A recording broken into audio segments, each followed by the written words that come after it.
갈라디아서 5장 13절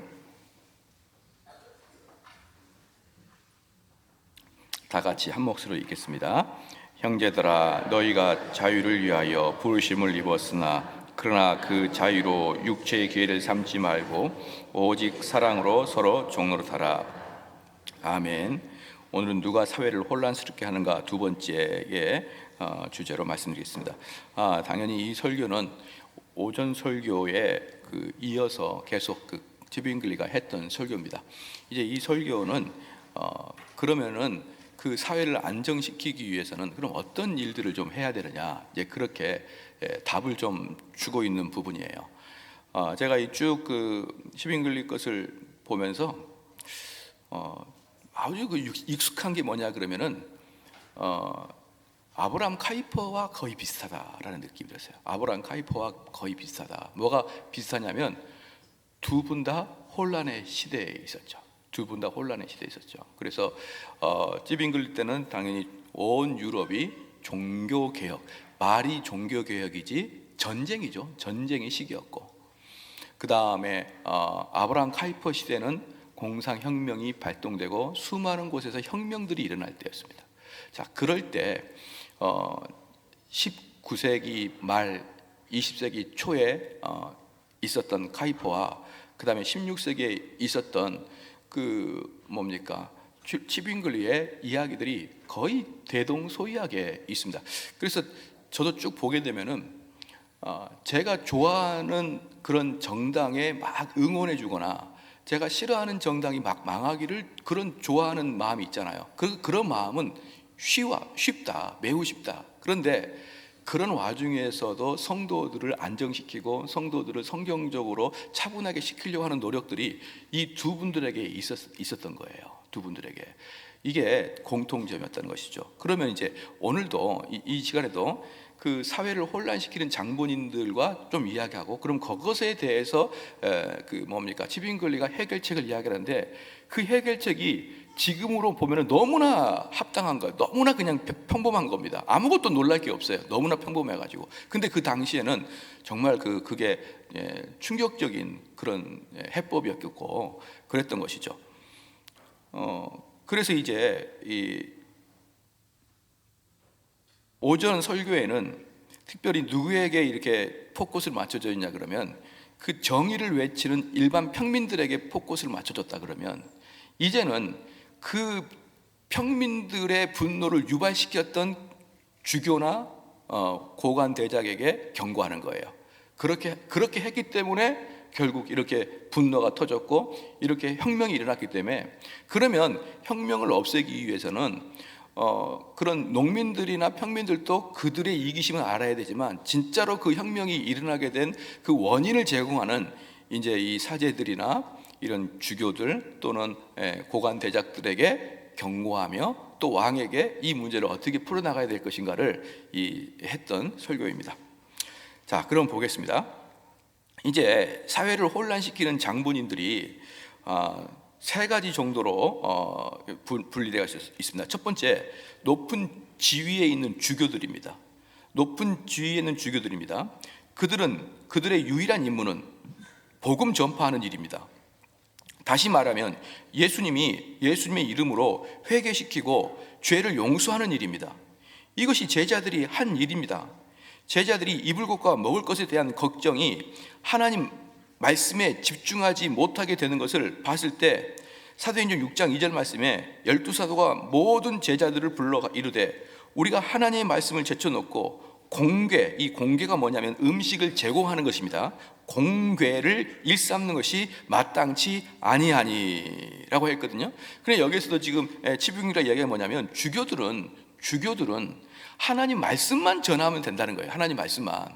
심지어 이 교회가 주변 사람들을 돕기 위해서 음식이나 여러 가지 구호품을 전달해 주는 것조차도 주교들은 신경 쓰지 말라는 것입니다. 그건 우리 교회 집사님들이 하는 것이고, 주교에게 주어진 일은 말씀 전하는 일로만 특화되어 있다는 것이죠. 그래서 사도행전에서도 보니까 12제자들은 이제 더 이상 공궤, 음식을 나눠주는 일에 대해서는 사도들이 빠지겠다는 것이잖아요. 그런데 지금 제가 선교지에 가게 되면 선교사들은 거의 대부분 공궤하는 데 시간을 다 보냅니다. 말씀을 전하기 위해서는 말씀을 연구해야 될 것인데, 선교사들이 얼마나 말씀 연구가 어렵냐 그러면요, 이 깊은 말씀을 현지어로 다시 재번역을 해야 되잖아요.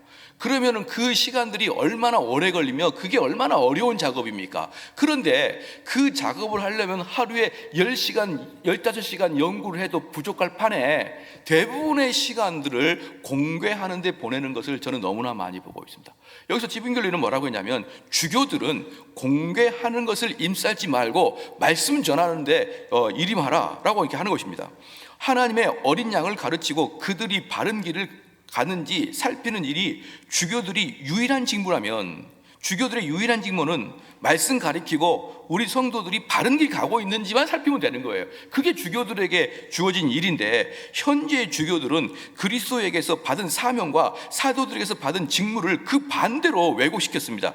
그들은 자신들의 배를 위하여 허무한 죄화에 관심을 기울이고 있으며 하나님 말씀을 떠났고, 결국 고위 주교들은 세상 권력의 주인이 되었습니다.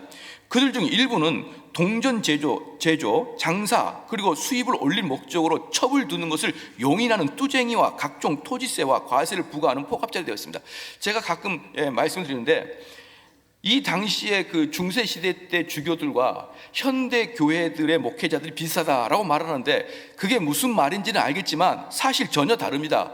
중세 주교들은 실질적인 권세자였단 말입니다. 지금 무슨 말이냐 그러면, 삼송 제일교회 담임 목사이면서 그 고향 구청의 시장, 이렇게 그 두 개의 직을 갖는 거예요. 그게 그런 그 두 개의 직을 갖는 거하고 삼송제일교회 다니면서 삼송제일교회에서 마음대로 하는 거하고는 전혀 다른 영역인데, 많은 사람들이 현대 목사들을 비교하면서 중세 수도사들이나 중세 신부들과 비슷하다고 합니다. 안 그래요. 중세 신부들은 이미 거기가 교회의 권세와 세상의 권세를 같이 잡을 수 있는 곳이기 때문에, 지금 한국 교회 목사가 타락을 덜 했다는 것이 아니라, 타락의 정도에 비한다 그러면 중세 시대의 이런 사제들의 타락에 비해서 40~50%밖에 되지는 않는다라는 것이죠. 그렇기 때문에 너무나 억울하게 동일하게 지금은 중세 시대 이후에, 종교개혁 시대 이후에 가장 타락한 곳이 한국교회다, 그런 입에 발린 소리는 좀 안 했으면 좋겠다 이 말입니다. 그래서 이들이 무슨 일을 했냐, 만약에 여러분 교회 목사들이 세상의 권력의 주인 되었죠. 그 다음에 동전 제조하죠. 장사꾼 됐죠. 그 다음에 마담뚜까지 해요. 마담뚜. 이 마담뚜가 뭐냐 그러면은 첩을 두고 있는데 그 첩을 용인해 주는 대가로 돈을 받는 거예요. 이러한 일들을 목사가 누가 합니까? 감히 못하죠. 그런데 이 당시에는 이런 것들로 엄청나게 돈을 많이 벌어 들였다. 그래서 마태복음 24장 48절 51절 말씀에, 만일 그 악한 종이 마음에 생각하기를 주인이 더디 오리라 하여 동무들을 때리며 술 친구들로 더불어 먹고 마시게 되면, 생각지 않는 날, 알지 못하는 시간에 그 종의 주인이 이르러 어미 때리고 외식하는 자에 받은 율법에 처하리니 거기서 슬피 울며 이를 갈미 있으리라. 그래서 주교들은 그리스도가 금지했던 동료들을 때리는 일, 하나님을 믿지 않는 일, 마치 하나님이 없다고 생각하는 일, 무절제, 그 다음에 학대하는 행동, 자기 배를 채우는 일 등을 하고 있지 않습니까? 만약 그들에게 기부된 물건, 교회 구제금, 신부들이 내연의 채를 두는 것을 묵인하는 대가로 받은 세금, 밀랍 거래, 성직록이 부족해지면 욕망을 추구하기 위해서 시장으로 달려가는 일, 즉 그들은 권력과 부정의 세계로 달려갑니다. 그리고 그들은 소위 혐오스러운 일을 하기 위한 거짓말을 찾기에 혈안이 되어 있고 있습니다. 이들에게 중요한 것은 하나님이 아닙니다. 그들에게는 오직 중요한 것은 시리아 말로 만몬이라고 하는 신일 뿐입니다. 만몬이라고 하는 신일 뿐입니다.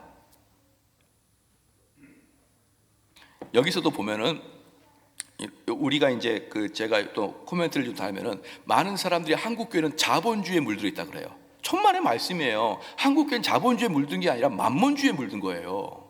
만몬주의와 자본주의는 다릅니다. 만몬주의는 돈을 추구하는 것이고, 자본주의는 내 것을 팔기 위해서 내가 헌신한다는 게 자본주의예요.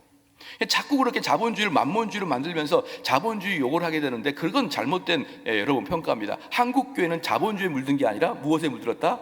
만모니즘에 물들어 있다. 만모니즘에. 만몬은 자본주의가 있건 자본주의가 없건, 이 당시에는 자본주의가 없었습니다. 자본주의가 있건 없건 만몬주의는 태초부터 있었던 것이에요. 그렇게 우리는 좀 알고 있어야 됩니다. 그래서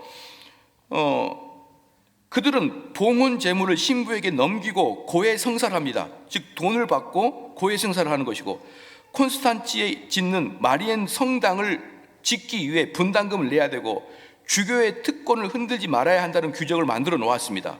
이들은 이런 방식으로 교황제도를 사수한다고 생각했겠지만 결국 이러한 것이 교황제도를 파괴하는 것입니다. 나는 교황제도가 파괴되는 것을 유감으로 생각하는 건 아닙니다. 다만 사람들이 그들이 얼마나 능숙하게 그 문제를 다루는지 조용히 보고 있다는 사실을 말하는 것입니다.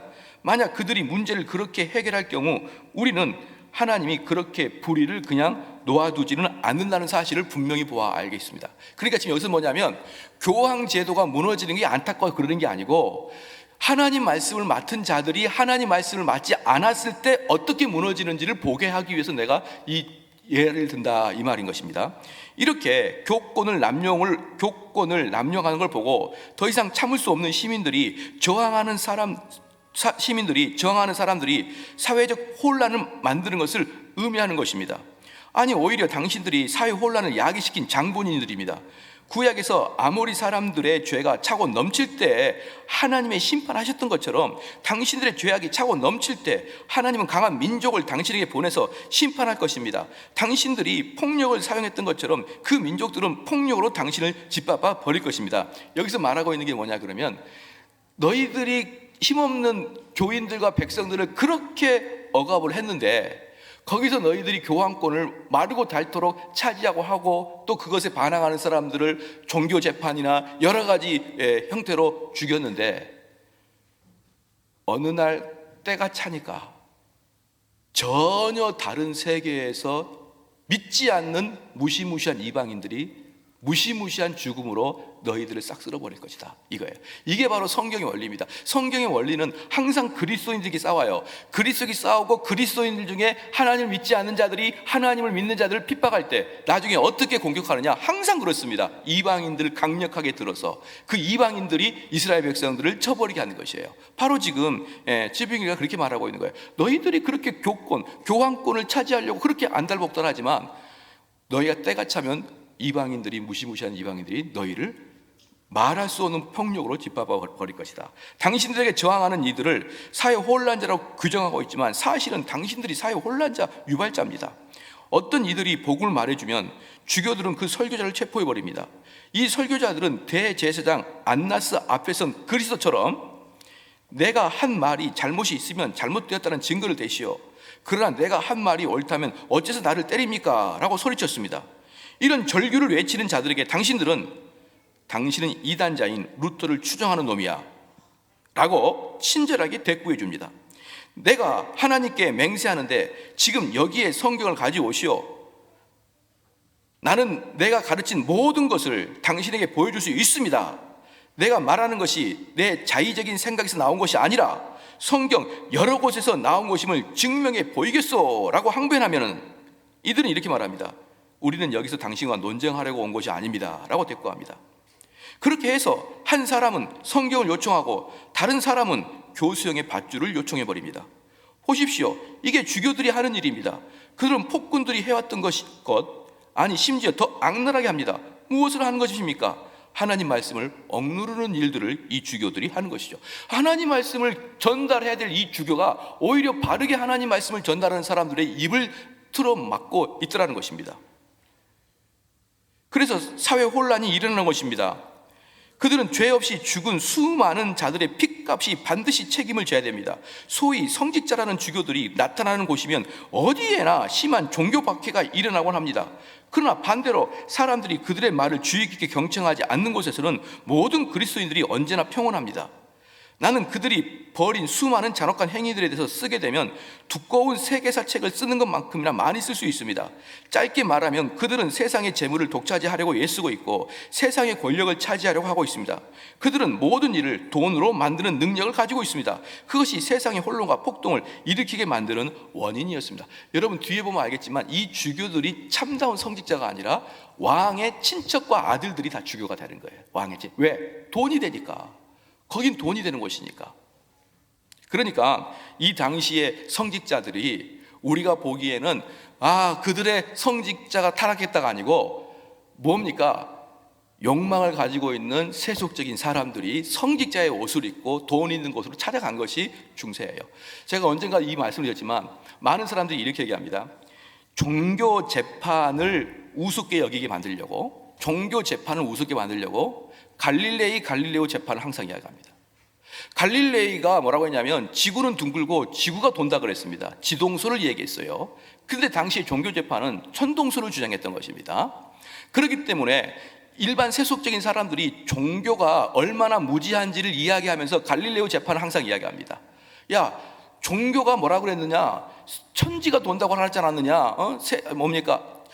해와 달이 돌다고 하자고 돈다고 했고 지구는 돌지 않다고 했지 않느냐? 종교는 이렇게 무지하지 않느냐? 라고 하는데 여러분, 성경에 언제 태양이 돌지 않는다고 말한 적이 어디 있습니까?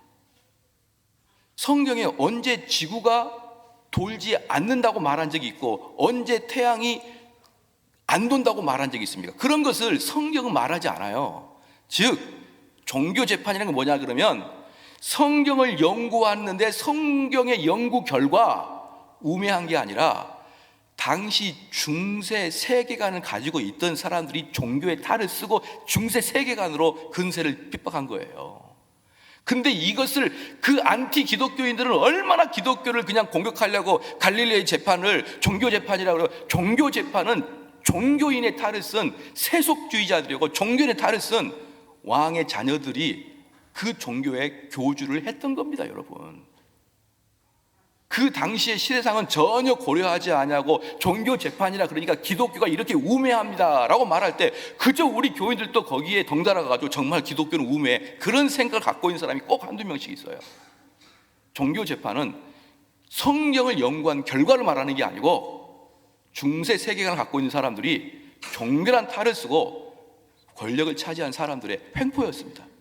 마녀 사냥도 마찬가지고요. 마녀 사냥도 어디 성경에 마녀를 구별하는 법이 어디 있습니까? 전부 다 중세적 세계관이죠.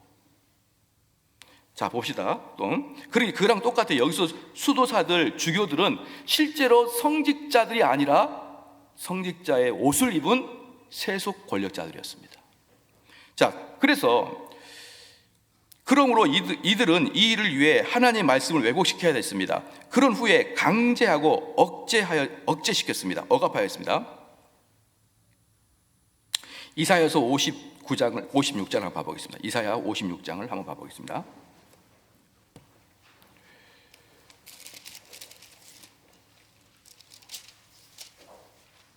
이사야 56장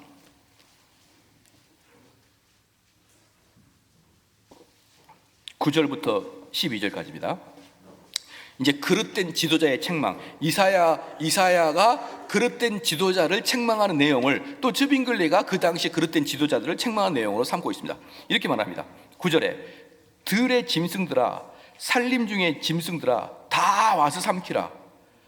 이 들의 짐승들, 산림들의 짐승 누굽니까? 이방인들, 무지무지한 사람들을 가리키는 거예요. 이방인들. 그런데 그들아 다 와라. 왜? 10절에 그 파수꾼들은 소경이요 다 무지하며 벙어리 개라 능히 짖지 못하며 다 꿈꾸는 자요 누운 자요 잠자기를 좋아하는 자니 이 개들은 탐욕이 심하여 족한 줄을 알지 못하는 자요 그들은 몰각한 자들이라 다 자기 길로 돌이키며 어디 있는 자이든 자기 이만 도모하며. 그렇죠? 그 다음에 마지막 12절에 피차 이르기를 오라 내가 포도주를 가져오리라 우리가 독주를 잔뜩 먹자 내일도 오늘같이 또 크게 넘치리라 하느니라. 무슨 말입니까? 지도자들이 하는 일은 파수꾼의 역할입니다.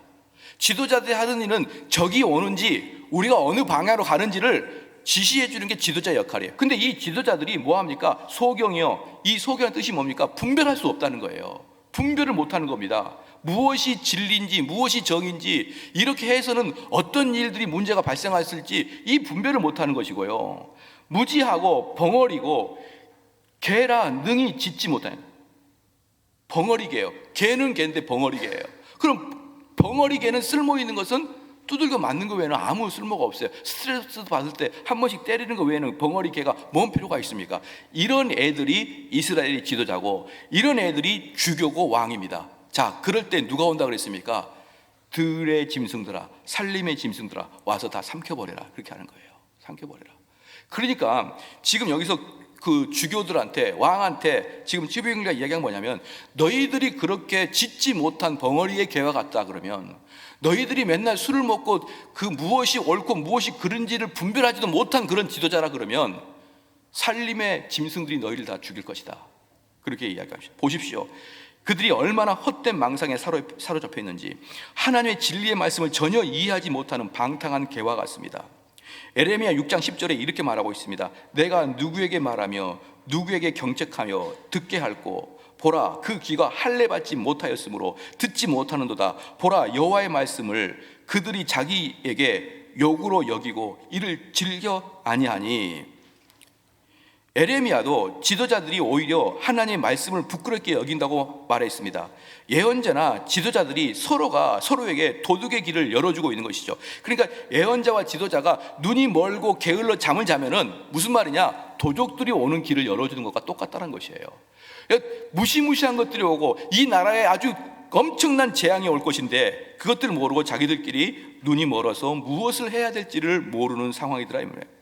여러분은 현재 주교들보다 더 완전히 부패한 직무를 수행하는 주교들을 본 사람이 있습니까? 주교들은 하나님 말씀을 가르쳐야 됩니다.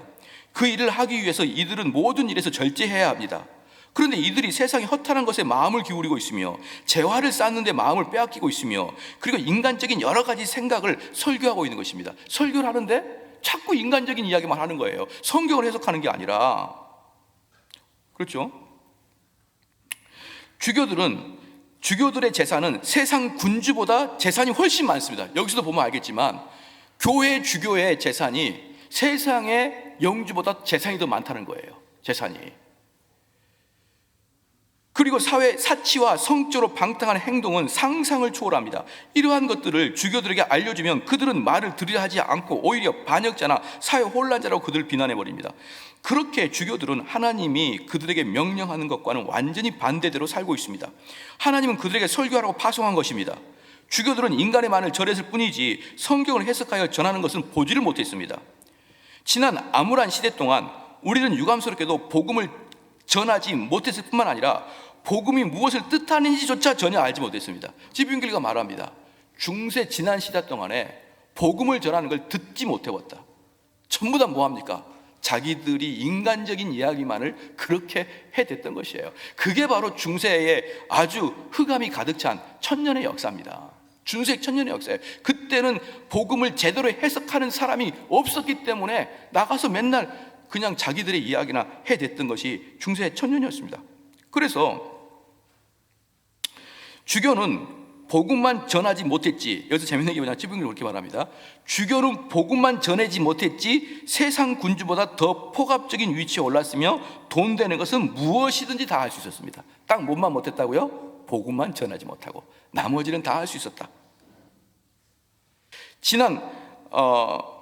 그들은 큰 재산이 있으나 가난한 자에게는 나누어지지 않았고 심지어 그들은 돈 벌기에 위해 매춘도 허락하여 있습니다. 그들의 머리부터 발끝까지 살펴보면 그 어떤 악마도 하나님 말씀을 그렇게 강하게 적대시한 적이 한 번이라도 있었습니까?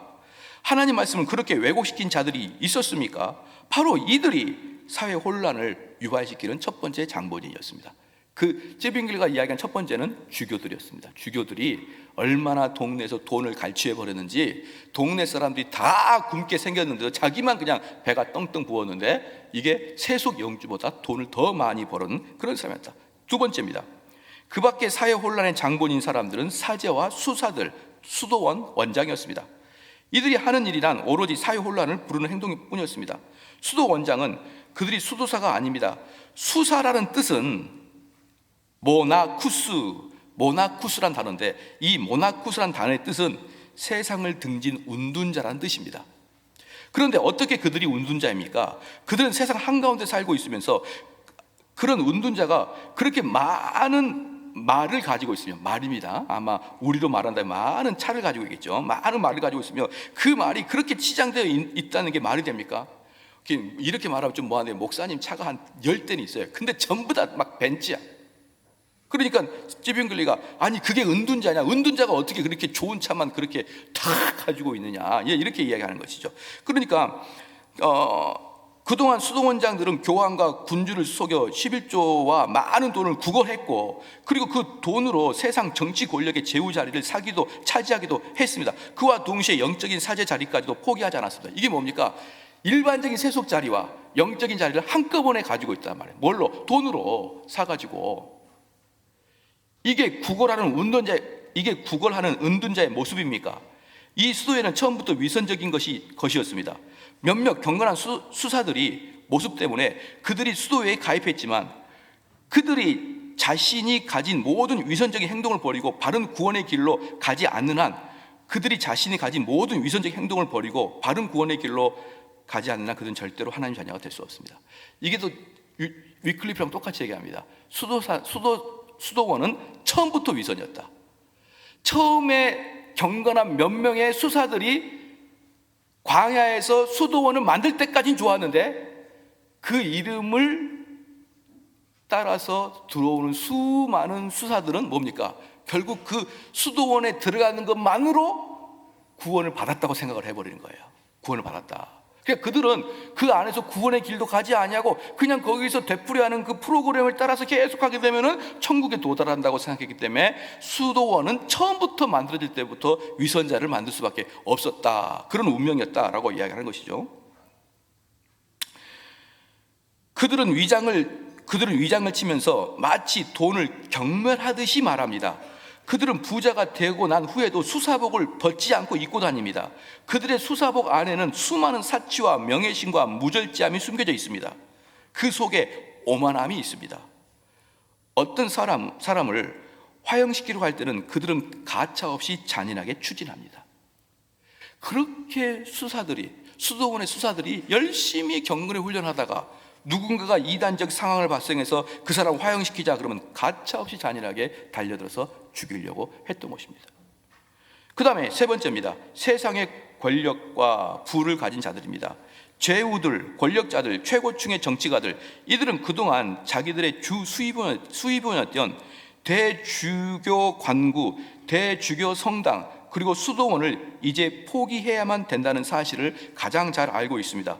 처음에 주교자 성당, 일반 성당, 그리고 수도원들이 세워졌을 때 그 건물들은 반드시 하나님 말씀을 이해하도록 가르치는 곳으로 사용돼야 됐지만, 또한 가난한 사람들이 그곳에 머물 수 있도록 보장돼야 되는데, 이제는 그곳이 무엇으로 사용돼 있다? 돈벌이로 사용돼 있고, 돈벌이로 사용되다 보니까 그 수도원의 수도원장, 또 주교자, 이런 사람들이 돈을 세속적인 곳에 안 줍니다. 왜 안 줄까요?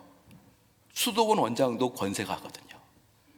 그리고 그 교구의 교구장도 권세자의 아들이거나 조카거나 이러거든요. 그러니까 서로 권세자가 있는데, 이 당시에 돈은 어디로 모이냐 그러면 교회로 모이는 거예요. 교회로 모이고, 그 교회에서는 돈을 뽑아낼 수 있는 방법을 엄청나게 많이 개발해서 수많은 돈을 교회에서 뽑아내는데, 이 교회가 더 이상 세속 정치관에다가 세금을 조금밖에 안 냅니다. 그랬더니 나중에 시간이 지나고 보니까 어떻습니까? 이 주교들은 엄청나게 부자가 되고 세속 영주들은 가난하게 되더라. 이것을 얘기합니다. 이제 그러면 어떻게 해야 이 어려운 시대를 이겨낼 수 있을까? 이제 이것을 지빙이라 이야기하는데 너무 상식적인 거예요. 너무 상식적이고, 제가 지빙길이가 이렇게 이야기하는 걸 보면 참 이 사람은 현실주의자구나, 이상주의자가 아니라 현실주의자가 이걸 느낄 수 있습니다. 첫 번째, 국가 권력을 대표하는 자들에게, 이 왕이죠. 한번 봅시다. 그들이 어떻게 평화를 지킬지. 국민 저항에 맞서 국민과 다투지 마십시오. 오히려 백성들에게 도움을 주는 일을 한다면 사람들은 평화로운 삶을 누릴 수 있을 것입니다. 그러나 덧붙일 것은 그 무엇을 시작하고 시도하려는 마음은 하나님께로부터 출발해야 됩니다. 지도자들은 하나님을 인식하고 하나님을 두려워해야 됩니다. 하나님을 해야지만 어떻게 백성들을 행복하게 해줄까라는 마음이 생기게 됩니다. 따라서 모든 자들은 최고 권력자들에게 하나님의 빛을 비추어 그들이 하나님을 알고 하나님을 두려워하고 그 마음을 강팍하게 하지 않도록 하기 위해 기도해야 됩니다. 여러분들이 이 나라 대통령을 위해서 기도할 때 뭐라고 해야 되느냐? 저분이 하나님 알게 해주시고, 저분이 하나님 두려워하게 해주시고, 저분이 자기 사리사욕 때문에 정치하지 않게 해주시고, 이렇게 기도해야 되는 거예요. 그러니까 지빙글리가 이야기할 때 하나님을 두려워하지 아니한 자들은 결국 자기의 이득을 챙길 수밖에 없다라고 이야기를 하는 것이죠. 그래서 그들에게 모든 면에서 어떤 변화에도 적용할 수 있는 올바른 기준을 그들에게 분명히 알려줄 것입니다. 만약 옛날에 하나님께서 모세와 다윗과 함께 하셨다면 오늘날 하나님의 계명을 지키는 지도자와 함께 하실 겁니다. 여러분 믿으십니까? 옛날에 모세와 다윗과 하나님이 함께 했다면 우리 대통령에게도 하나님 함께 하시겠죠. 그가 하나님을 두려워하면 하시겠죠. 설마 바로처럼 그렇게 하나님을 등지는 자가 되면 안 되겠죠. 그러니까 그 나라의 지도자가 하나님에게 반대를 하느냐 하나님 편에 서 있느냐는 그 민족의 운명이 엇갈리게 되어 있는 것입니다. 그러나 만일 정치 권력자들이 하나님 말씀을 경청하지 않는다면, 하나님 말씀을 경청하지 않는다, 요즘 말하면 하나님의 원리와 다르게 나간다, 그러면 그들이 자기 사랑에 호소하려고 합니다. 나는 그들에게 최우선으로 평화를 이루는 일을 하라고 호소하고 싶습니다. 만약에 지금 말하는 게 뭐냐면, 만약에 대통령이 내 설교를 듣고 하나님의 말씀을 경청하지 않아, 그럼에도 경청하지 않아요. 그러면 나는 그에게 사랑하는 마음으로, 인간적인 마음으로 너에게 충고하겠다는 거예요. 성경으로 충고하는 게 아니라 인간적으로 마음으로 충고하겠다는 겁니다. 무슨 말이냐? 사회 불안을 이야기하는 어떤 폭력도 어떤 정책도 삼가하십시오.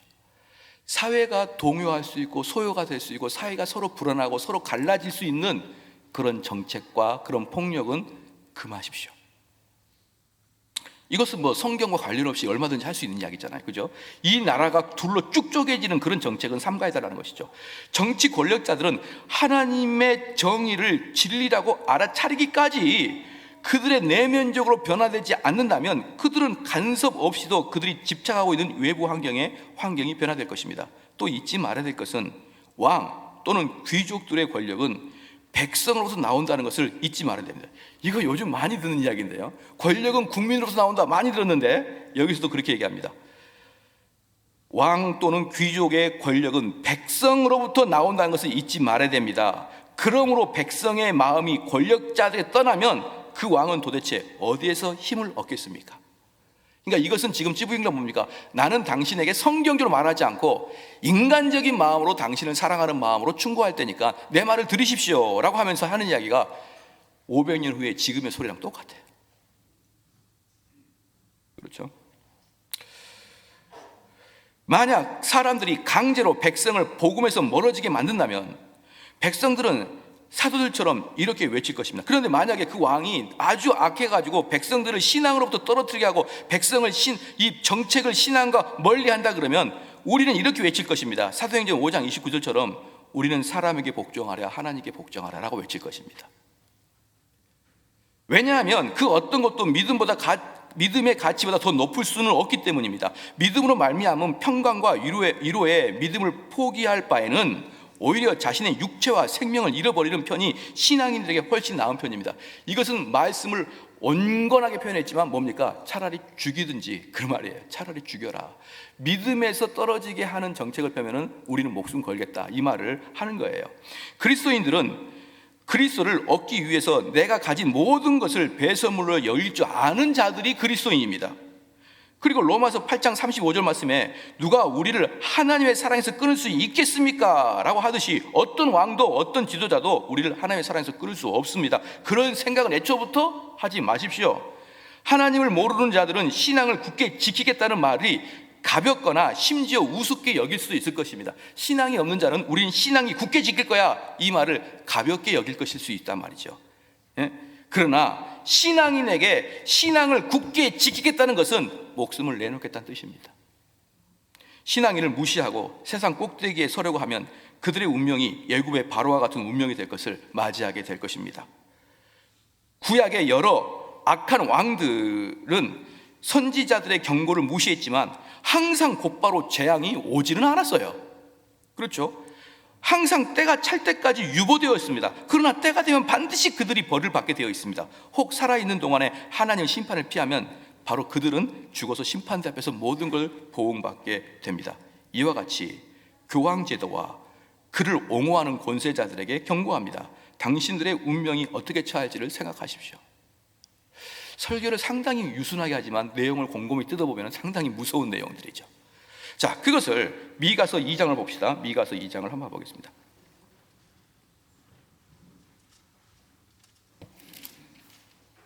미가서 선지자도 이렇게 말했습니다.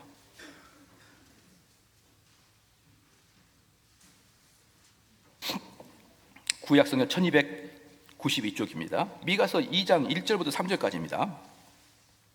침상에서 악을 꾀하며 간사를 경영하고 날이 밝으면 그 손에 힘이 있으므로 그것을 행하는 자는 화 있을진저 밭들을 탐하여 빼앗고 집들을 탐하여 취하니 그들이 사람과 그 집사람과 그 산업을 학대하도다.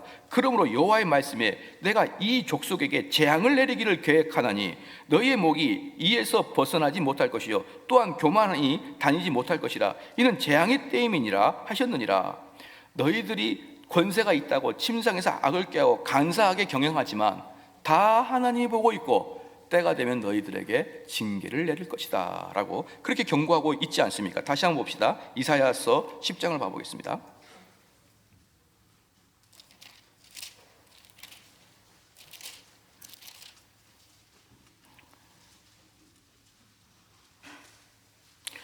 이사야 10장 3절 4절입니다. 3절 4절입니다.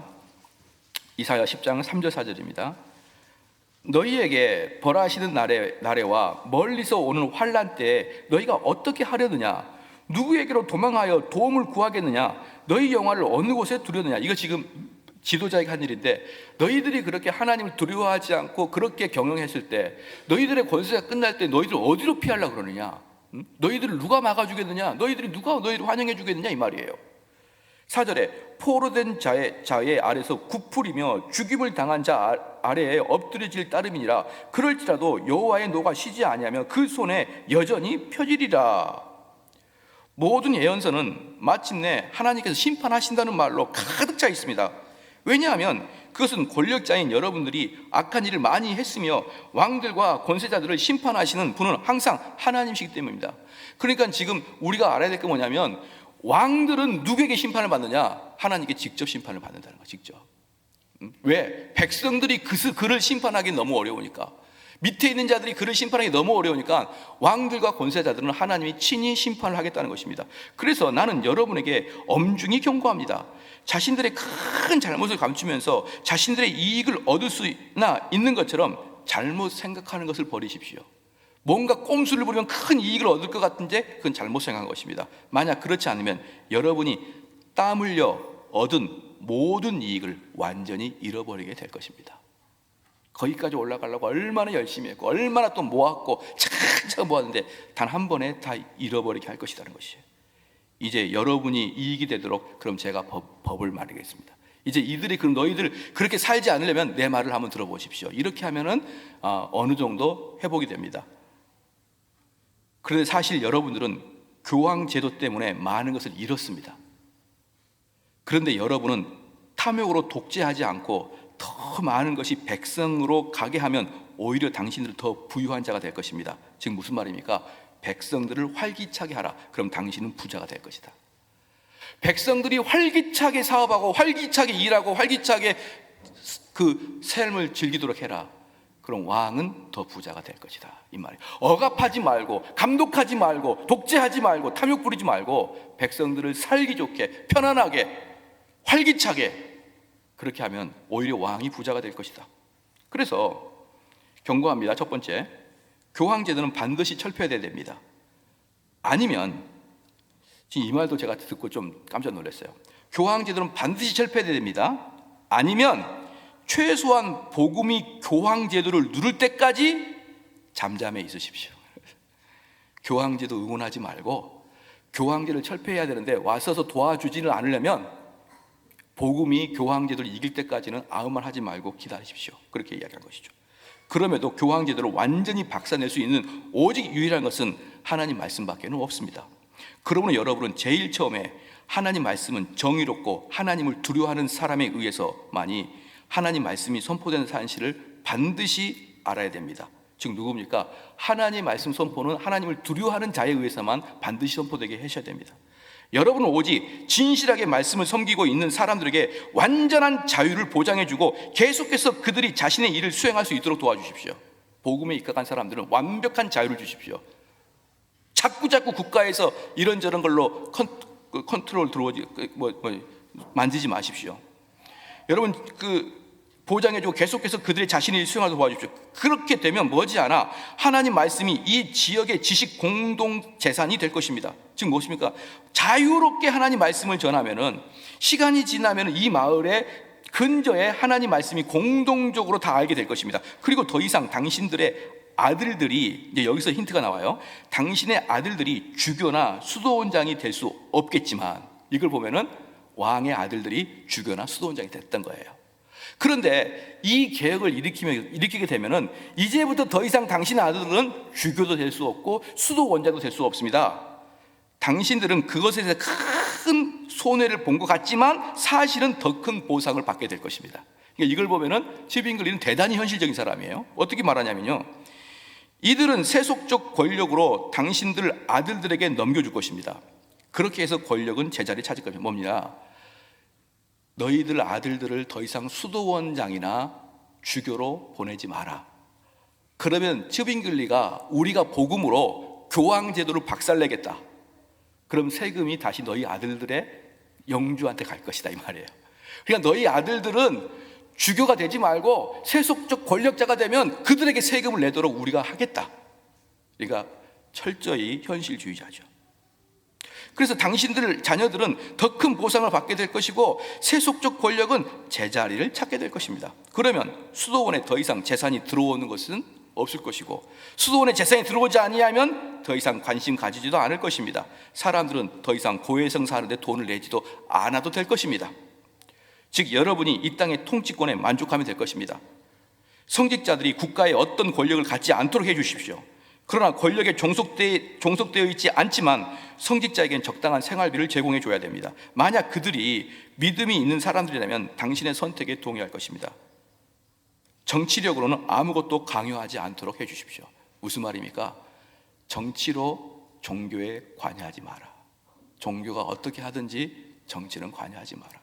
그렇게 하면 할수록 너희들은 더 배반을 당할 거야. 아니 뭡니까? 반란을 맞을 것이다. 그 다음에 두 번째, 그럼 여러분들은 사람들이 토지를 과도하게 경작해서 황폐하게 만들지 않도록 일반적으로 돈을 빌려주고 받는 이자 제도를 두 가지 방식으로 폐지할 것입니다. 이것은 뭐냐면 토지 제도와 이자 제도에 대해서 치빙글리가 하는 이야기예요. 한번 잘 들어보십시오. 여러분이 해야 될 첫 번째 것은 이것입니다. 누구도 새로운 이자 제도를 도입하는 것을 적절하다거나 시대에 맞는 조치라고 더 이상 생각하지 말아야 됩니다. 새롭게 누군가 이렇게 만약에 이자로 먹고 살려고 들어오는 사람이 들어오면은 그것을 함부로 받지 말라는 거예요. 가난한 자나 부유한 자나 불평이 없게 해야 됩니다. 가난한 자나 부유한 자는 둘 다 불평이 없게 됩니다. 적당한 이자를 법률로 정하면 됩니다. 간단하잖아요. 이건 너무나 간단하지 않습니까? 그러면은 지금 저희가 가장 뭡니까? 문제는 뭐냐 그러면요, 부자나 가난한 자나 한쪽이 화가 나는 정책이 계속 펴져요. 지금도 그렇고 그 전에도 그렇고 부자나 가난한 자 중에 한쪽이 화가 나고 분이 나도록 정책이 만들어진단 말이에요. 근데 치빙글이 뭐냐면 부자나 가난한 자나 서로 불평이 없도록 법률적으로 이자를 정하라는 거예요. 이자를 정하라. 그럼 아무도 불평이 없지 않느냐. 가난한 사람은 자신의 몸과 피와 같은 집과 농장을 자유롭게 팔 수 있게 될 것이고, 그러나 경작지와 같은 자신의 재산을 담보로 돈을 빌리는 사람은 자신의 일을 다른 사람에게 파는 것이 아니고 무엇이겠느냐. 자, 있는 자들은, 있는 자들이 말합니다. 나누면서 이자를 받지 않고 사는 사람입니다. 있는 자들은 너희들이 자발적으로 좀 양보해 줘라, 이 말이에요. 양보해 줘라.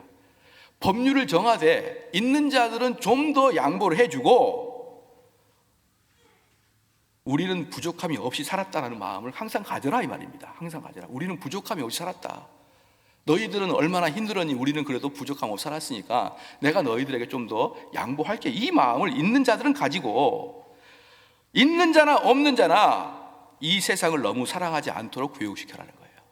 있는 자나 없는 자나 이 세상을 너무 사랑하지 않도록 교육시켜라. 만약 우리가 토지 매매를 가능하게 하고 그 매매에 관심을 가질 수 있다면 오히려 소득을 올릴 수 있는 토지를 찾게 되어 훨씬 쉬운 것이다. 지금 무슨 말입니까? 토지 매매를 자유롭게 해라. 토지 매매를 자유롭게 하게 되면 사람들은 더 돈이 토지를 찾을 것이라는 거예요. 토지 매매를 자유롭게 하게 되면 더 돈이 되는 토지를 찾을 거란 말입니다. 그러면 경제가 더 활성화될 것이라는 거예요. 그러면 왕은 더 부자가 될 것이다. 왕은 더 부자가 될 것이다.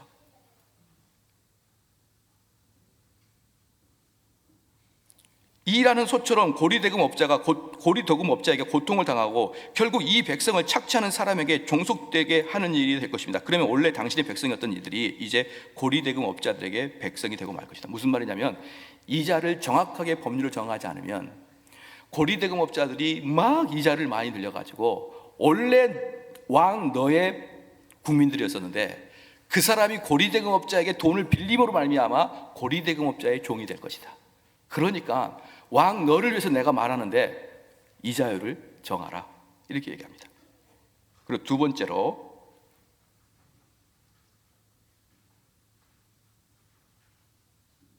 이거 이제 요것만 말씀할게요. 토지에 대해서 아주 재밌는 이야기를 합니다. 이게 이렇게 말이에요.